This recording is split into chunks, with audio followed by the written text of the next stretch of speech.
Welkom terug graad 7's. Kry jou rugsak gereed, want vandag is ons almal mede-ontdekkingsreisigers. Ons pak 'n werklik opwindende verkenningstog aan om die aarde se geheime taal te ontsyfer. In hierdie oorsig van ons studiemateriaal gaan ons seker maak jy is heeltemal gereed vir jou eksamen.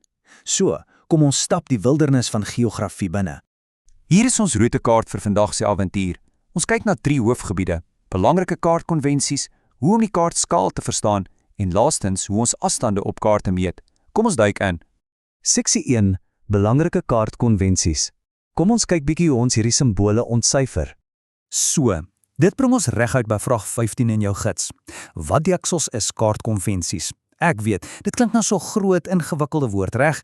Maar dink net hou daaraan, as jy na 'n kaart kyk met al daardie lyne en kleure, hoe praat dit eintlik met jou? Wel, die antwoord is eintlik doodeenvoudig.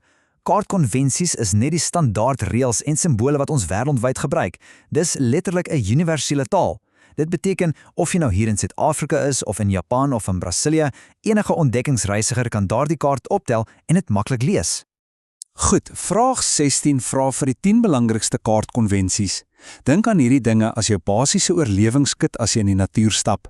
Ons het die titel, die kompasroos of noordpyl, die sleutel, die skaal, al die simbole, die roosterstelsel, grense, etikette, breedte en lengtegraad en natuurlik die kleurkonvensies. Maak seker jy pak elkeen van hierdie 10 items in jou kop vir daardie eksamen, hoor? Nou ja, wat van vraag 17? Wat is die funksie van 'n kaart se sleutel of legende soos ons dit ook partykeer noem? Weet jy, dis basies jou uiteindelike vertalingsgids. Sonder dit, raai jy net. Dit verduidelik presies wat elke liewe simbool, lyn en kleur op daardie bladsy werklik beteken, sodat jy nie verdwaal nie. Kom ons kyk na vraag 18 vir 'n lekker praktiese voorbeeld. 'n Rooi kruis staan byvoorbeeld altyd vir 'n hospitaal en 'n klein vliegtuigie wys na 'n lughawe. Hierdie briljante klein kortpaaie bespaar soveel spasie op jou kaart. Met net een vinnige blik weet jy dadelik of daar gevaar is of dalk 'n veilige hawe wat reg voor jou lê. En dit bring my by vraag 19. Wat is die verskil tussen grense en etikette? Aan die een kant het ons grense. Dit is daardie onsigbare lyne wat ons wêreld opdeel om lande, provinsies of stede van mekaar te skei. Maar dan het ons etikette en dit is die teks wat vir daardie plekke en strate hul eie naam gee. Saam vorm hulle die volledige, betekenisvolle raamwerk van ons reis. Sjoe, en kyk net hoe perfek boets ons die natuur na vir vraag 20 se kleurkonvensies. Watermassas is blou, plante groei soos woude en parke is natuurlik groen, berge en hooglande kry daardie bruinskakering en stedelike of beboude gebiede, hulle is gewoonlik so in geel of grys ingekleur. Dis 'n pragtige universele prentjie, is dit nie? Reg, ons beweeg vinnig aan na seksie 2. Verstaan die kaartskaal. Hoe ons hierdie massiewe aarde effektief kan krimp. Kom ons tackle eers vraag 21. Wat op des aarde is 'n kaartskaal? Hier is die groot geheim. Dit is bloot die verhouding tussen die afstand op jou stukkie papier en die werklike afstand daarbuite in die natuur. Die skaal wys vir ons presies hoeveel keer die werklikheid kleiner gemaak is sodat dit in jou hande kan pas. Dit is letterlik en figuurlik die wiskundige brug tussen die kaart en jou stewels op die grond. So, vraag 22 vra, waarom is dit dan so lewensbelangrik? Dink bietjie, as jy daar buite in die ongetemde wildernis is sonder 'n skaal, is jy basies blind. Jy het 'n skaal absoluut nodig om werklike afstande in die veld te bereken. Anders weet jy nooit of 'n staptog dalk 'n uur of 'n volle dag gaan neem nie. Sonder 'n skaal is jou kaart regtig net nog 'n oulike prentjie.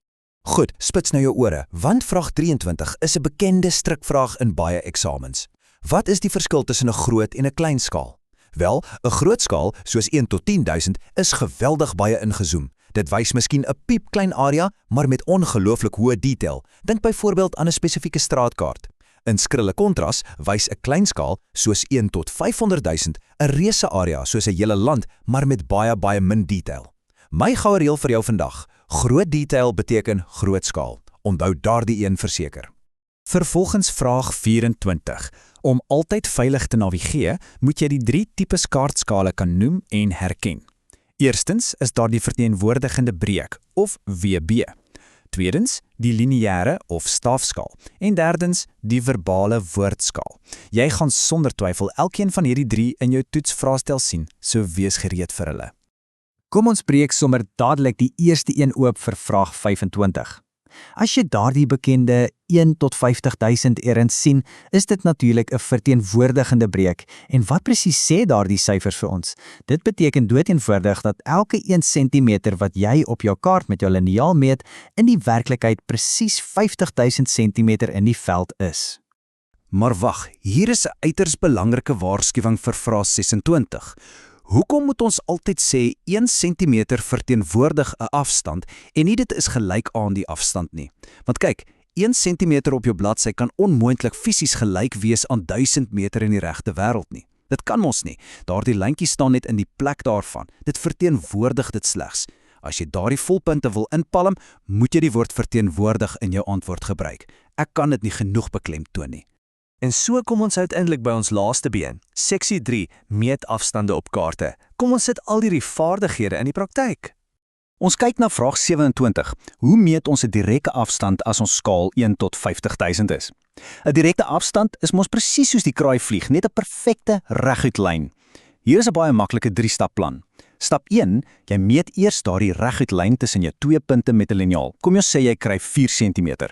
Stap 2, vermenigvuldig dit nou met jou skaalfaktor. Dis 4 maal 50.000 wat vir ons 200.000 cm gee. Stap 3, ons skakel net daardie ongemaklike groot nommer om na iets wat sin maak. 200.000 cm word 2000 meter en dit is mooi perfek 2 kilometer. Dis 'n baie logiese wiskundige sommetjie. Maar natuurlik, ons weet mos almal dat die natuur selde in reguit lyne loop, wat ons by vraag 28 bring. Wat van daardie wilde, indirekte afstande soos byvoorbeeld 'n kronkelende pad oor 'n bergpas? Hoe deksels doen ons dit? Wel, baie maklik, met die fantastiese toumetode.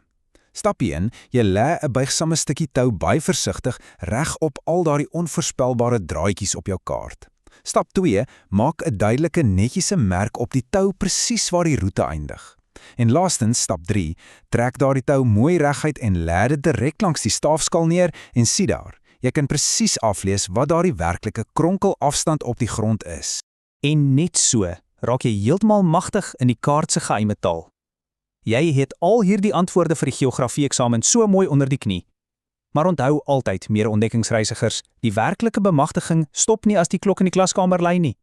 Nou dat jy presies weet hoe om hierdie reusagtige wilde aarde te krimp sodat dit in jou eie agtersak kan pas, watter onbekende gebiede gaan jy dalk volgende verken?